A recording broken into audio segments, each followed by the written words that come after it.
મગફળીમાં અત્યારે મોલો મચ્છી અને ઈયળનો ઉપદ્રવ વધી રહ્યો છે.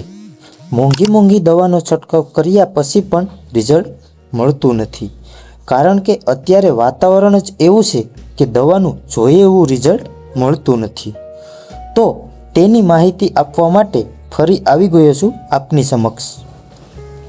તો રામ રામ ખેડૂત મિત્રો, હું આપનો દોસ્ત રવિ સોલંકી અમારી યુટ્યુબ ચેનલમાં તમારું સ્વાગત કરું છું. તો ખેડૂત મિત્રો, આપણો અગત્યનો પાક મગફળી, જેમાં મોલો મચ્છી અને ઈયળને નિયંત્રણ માટે દવાની માહિતી આપવાનો છું.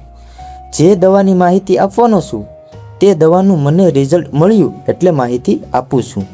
બાકી આપણે કોઈ દવાનું પ્રમોશન કરતા નથી કે આપણે કોઈ એગ્રોવાળા નથી. આપણે ખેતીમાં રિઝલ્ટ મળે પછી જ તેનો વિડીયો બનાવીએ છીએ.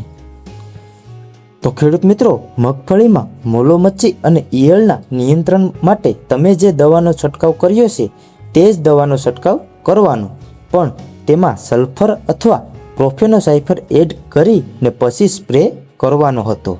ધારો કે તમે રોગર અથવા કોરોઝન લ્યો તો તેના ભેગું સલ્ફર અથવા પ્રોફેનો એડ કરીને પછી સ્પ્રે કરવાનો હતો.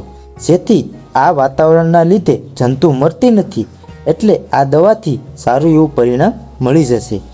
ક્યારેય પણ આવું વાતાવરણ હોય તો ગમે તે એકલી દવાનો છંટકાવ નહીં કરવો.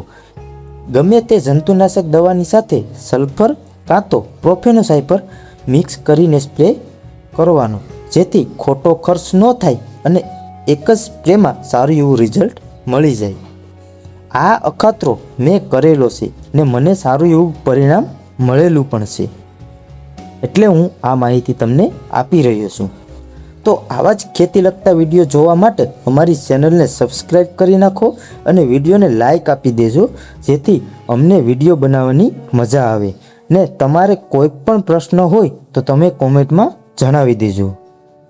મારાથી જેટલો પ્રશ્ન સોલ્વ થશે તેટલો કરીશ. તો જય જવાન જય કિસાન.